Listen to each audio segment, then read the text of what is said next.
Pemirsa kasih Kementerian Keuangan dimanapun Anda berada, Assalamualaikum warahmatullahi wabarakatuh. Salam jumpa kembali bersama kami, Rahmat Tunisia, Widya Iswara pada Puslika Kekayaan Negara dan Perimbangan Keuangan, BPPK.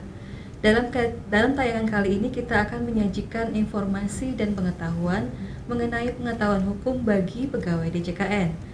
Dan untuk itu bersama kita telah ada Ibu Direktur Hukum dan Humas DJKN, Ibu Tri Wahyu Ningsih. Selamat pagi Ibu. Pagi Mbak Nisa. Terima kasih. Alhamdulillah baik Ibu. Terima kasih sekali Ibu sudah berkenan kita wawancara pada hari ini, sudah meluangkan waktu untuk kita semua di sini. Baik Ibu, kita langsung saja ya Bu ya. Kita mau berbincang-bincang mengenai DJKN dan kompetensi apa yang dibutuhkan bagi pegawai DJKN. Nah, sebagaimana kita maklumi, DJKN mempunyai tusi yang cukup luas, yaitu di bidang perumusan kebijakan dan pengambilan keputusan di bidang pengelolaan BUMN, kekayaan negara, kemudian penilaian, piutang, dan bahkan lelang. Nah, dalam menjalankan tugas dan fungsi ini, mungkin akan banyak benturan-benturan hukum, persoalan hukum yang muncul dalam pelaksanaan tugas dan fungsinya. Nah, biasanya menurut Ibu, pada bidang tugas apa saja DJKN atau pegawai DJKN sering berhadapan atau rentan terhadap persoalan hukum? Terima kasih Mbak Nisa. Mungkin perlu saya sampaikan awalnya seperti ini. Kalau kita lihat tugas dan fungsi seperti tadi Mbak Nisa sampaikan, ada lelang, ada pengurusan piutang, pengelolaan kita ketahui ada BUMN, kekayaan negara lainnya, PNKNR terkait SKK Migas. Faktanya adalah bahwa tidak semua pegawai kita itu dengan berlatar belakang pengetahuan hukum, dengan segala latar belakang pendidikan. Tapi kalau kita lihat dari pelaksanaan tugasnya, kita semuanya adalah berdampak hukum, seperti lelang, seperti penilaian, pengelolaan negara, pengelolaan kekayaan negara, semua itu berdampak hukum dan berhubungan dengan pihak luar. Yang tentunya itu tidak hanya sekedar bahwa kita melaksanakan peraturan, tentunya kita juga harus memahami bagaimana dampak atau mitigasi risiko atas apa yang tusi-tusi kita. Sehingga memang benar perlu kita adanya diklat terkait pengetahuan hukum. Ya, baik Ibu.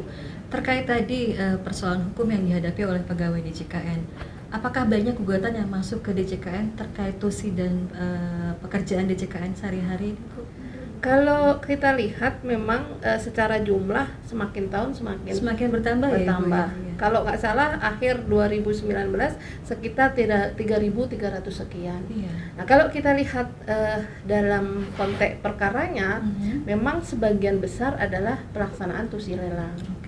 Namun kalau kita lihat bahwa pelaksanaan tusi lelang, sebagian besar dari perkara lelang pun yang merupakan sekitar 90% dari perkara yang ada, sebagian besar juga kaitannya dengan pelaksanaan lelang hak tanggungan. Nah, sekarang lebih kepada fenomenanya banyak lelang adalah terkait kepahilitan. Untuk melaksanakan lelang hak tanggungan, kepahilitan, tentunya pejabat lelang juga harus dibekali dengan pengertian atau pengetahuan tentang hukum-hukum yang terkait dari hak tanggungan, pengetahuan terkait kepahilitan. Nah, di instansi satu itu, dan kemudian sekarang fenomenanya juga orang sudah mulai bisa paham terkait lelang terhadap barang milik negara. Itu juga melihat trennya. Memang tidak banyak, tapi perlu kita sadari bahwa resikonya kita akan kehilangan aset negara kita. Berarti kan selain pada saat pelaksanaan tusi pengelolaan negara, tentunya teman-teman yang menangani perkara juga harus lebih memahami bagaimana penanganan perkara, tidak sekedar pemahaman hukum. Itu mungkin yang perlu kita tekankan, sehingga kalau teman-teman dari awal sudah mitigasi, kemungkinan mungkin bisa mengurangi dampak yang ini. Iya Ibu, baik sekali. Ternyata banyak gugatan dan sebagian besar memang harus diakui dari lelang ya Ibu ya, karena memang sebagaimana kita paham bersama juga, lelang itu dari awal juga sudah penuh dengan muatan-muatan hukum. Tapi kita juga harus contohnya yang terkait lelang kadang-kadang memang benar bukan karena pelaksanaan lelangnya, tapi karena memang dari lahirnya dari itu sudah pekerjaannya ya Bu ya. sudah memang rawan dengan potensi karena perkara. kita muara dari suatu perbuatan hukum di masa lalu. Kemudian Ibu, tadi kita melihat jumlah gugatan ada sekian 3.300 sekian gugatan. Nah, menurut Ibu, apa sih yang sebenarnya menjadi faktor pemicu timbulnya gugatan ini, sekian banyak gugatan itu? Kalau lihat pemicunya seperti tadi saya sampaikan, sebenarnya kalau untuk lelang memang naturnya atau pekerjaannya, pekerjaannya.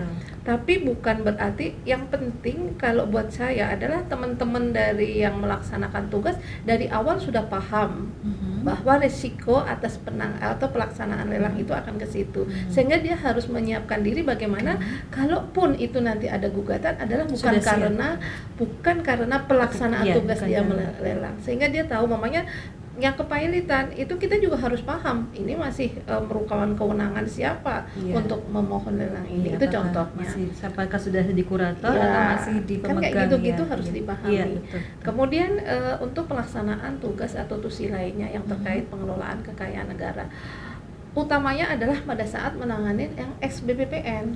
Oh iya betul. SBPPN itu banyak muatan harus pemahaman adalah latar belakang hukum, karena kaitannya ada dengan perjanjian yang di masa lalu terkait barang itu ya Bu ya. Itu kan juga. Terus kemudian masalah kita sekarang kan lagi berusaha untuk meningkatkan PNBP berarti kan memanfaatkan aset. Tentunya kita karena sudah masuk ke ranah perdata, berarti kita kan nggak mau harus melihat bahwa itu ada dampaknya atas aktivitas itu kepada aspek hukum perdatanya ya Bu ya. Jadi semua kegiatan, bahkan mungkin penilaian juga ya Bu ya. Karena akan dibawa juga hasil penilaian, bisa juga karena contoh yang sudah ada penilaian yang dipidanakan. Sudah ada. Tapi bukan penilai kita. Bukan penilai kita. Tapi paling tidak kita belajar dari paling tidak kita juga siap supaya kita tidak bahkan terjerat ke dalam kasus tersebut. Baik.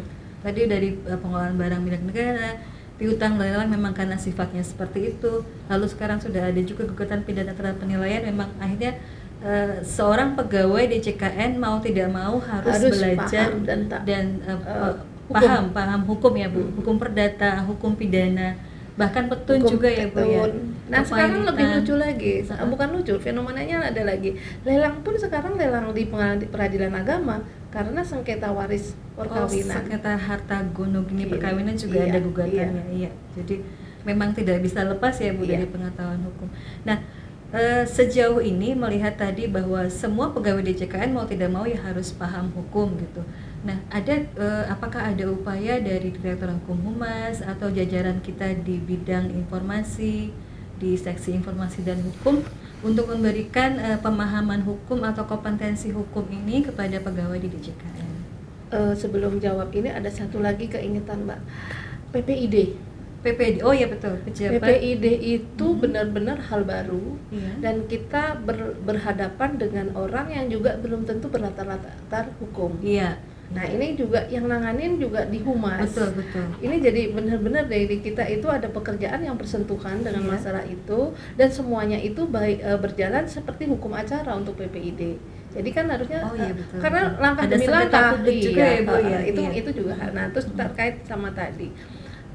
Dengan kondisi yang ada, kita sebenarnya sudah berupaya secara internal, tentunya juga antara lain adanya diklat dari teman-teman BPK. Nah untuk yang internal kita laksanakan dengan FGD. Ini untuk beberapa isu kita lakukan itu karena teman-teman juga perlu pemahaman lain, pendapat orang lain, sehingga apa yang kita yakini kita uji, benar nggak sih keyakinan kita, itu untuk penting. Terus kemudian untuk teman-teman di daerah kita juga melakukan pembinaan terus kemudian kita kirim beberapa teman juga ke diklat yang mungkin sifatnya lebih spesialis. Kita juga lakukan itu. Nah sebenarnya kalau melihat fenomena sekarang, teman-teman dilihat dari latar belakang juga kalau kita lihat walaupun dia sarjana hukum juga belum tentu dia paham menguasai bidang hukum tersebut, Ibu. ya. Iya. Jadi memang harus lebih dilengkapi dari teman-teman BPPK. Oke, iya, terima kasih sekali Ibu atas informasi yang disampaikan, dan kami semakin yakin keberadaan kita di BPPK untuk memberikan pelatihan kepada teman-teman di DJKN sangat diperlukan ya Ibu. Sangat. Ya. Baik, terima kasih Ibu waktunya. Sama-sama, Jangan Mbak bosan, Ica. nanti kita datangin lagi Ibu.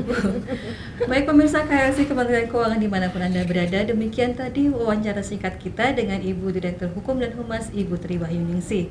Semoga apa yang kami sampaikan, apa yang kami perbincangkan pada pagi ini memberikan bekal pengetahuan bagi kita semua. Terima kasih atas perhatiannya. Assalamualaikum warahmatullahi wabarakatuh. Waalaikumsalam warahmatullahi wabarakatuh.